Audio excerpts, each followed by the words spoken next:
All right, folks, now my next guest says that the May CPI print may give the Fed a little flexibility. They want to cut in months ahead. I want to bring in now RBC, their chief economist, Francis Donald. Francis, so we see the tweet here.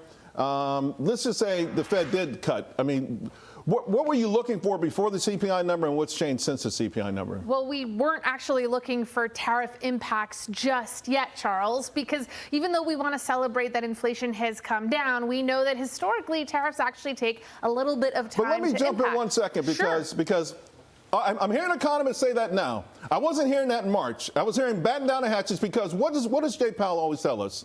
Inflation expectations. So when inflation expectations ran up, the Michigan number, we'd never seen anything like it. Generally, businesses take advantage of that.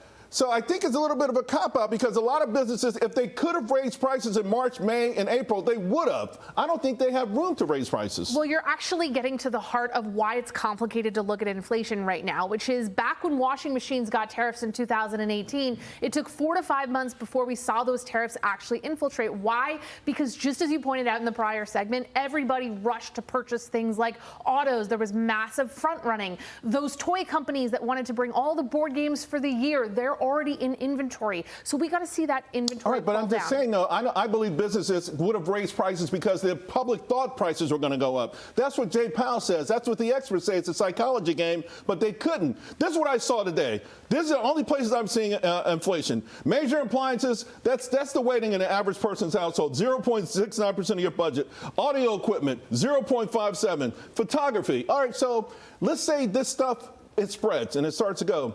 Will it live up to the hype? I mean, how much inflation are we going to get, and will it live up to the hype that we saw? You know what, Charles? Let's get you off the tariff focus on inflation right now. I'm going to make a deal with you, okay? Let's say tariffs are not inflationary. I don't believe that, but let's put it to the side. I am still worried about inflation in America. And if we continue to focus on the prices issue in the United States just being about tariffs, I think we're doing the American people a disservice, because what is lifting prices right now? Even if I take tariff impact to zero, I still end the year close to 3%. Why? House prices are still going to come up, especially in their calculation. The labor market is very, very tight, so wage growth is high, and we still have an incredibly wealthy consumer and a very big government. These are all the inflationary forces. So you know what? Tariffs, let's agree to disagree, but it's a sideshow on the real underlying inflationary pressures in America. But if home prices start to come down, I'm saying nothing but negative on housing for the most part.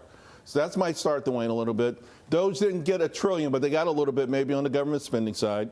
And as far as spending, yeah, you got 10% doing 50% of the spending. The rest of folks aren't necessarily spending that much. If they are, it's buy now, pay later kind of stuff. Well, this is the issue, is that so much of what mechanically impacts our data, like CPI, isn't the reality of most Americans' economies. So yes, most Americans right now are actually seeing deteriorating economic environment because guess what?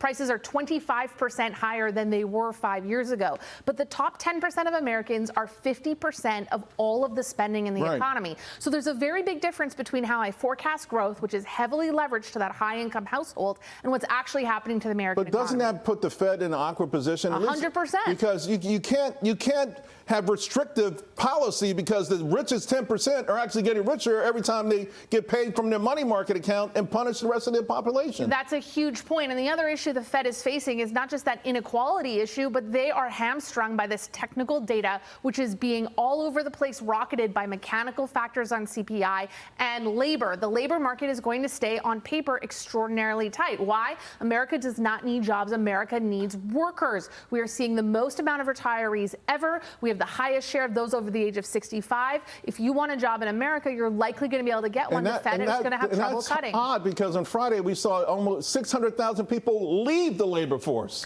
Well, this is the issue. Why are they leaving the labor force? Because they are retiring. Charles, every month more retirees than we saw the year before. 600,000? Let me ask you real quick, because they're asking me to wrap, but I can't without asking you about this. Sure. So recession odds have come down dramatically. The stock market's gone up dramatically. Seems like a correlation. Where are you with respect to us going into recession this We year? have not been in the recession camp for one big reason. Not that we don't see things softening a little bit under the surface, but you have big structural factors at play that are going to mute downside and upside in America. So my focus for Americans is I'm not thinking that Americans are going to be worried about losing their jobs this year. I think they're going to be worried about their grocery bills. And we have to change the way that we think about what are going to be the top economic concerns. Whatever the data says is going to be economic calculations, we have to focus on what's going to hurt Americans or what should we be prepared to hurt Americans this year. I don't think it's going to be job loss. All right, Francis. Thanks. Great seeing you.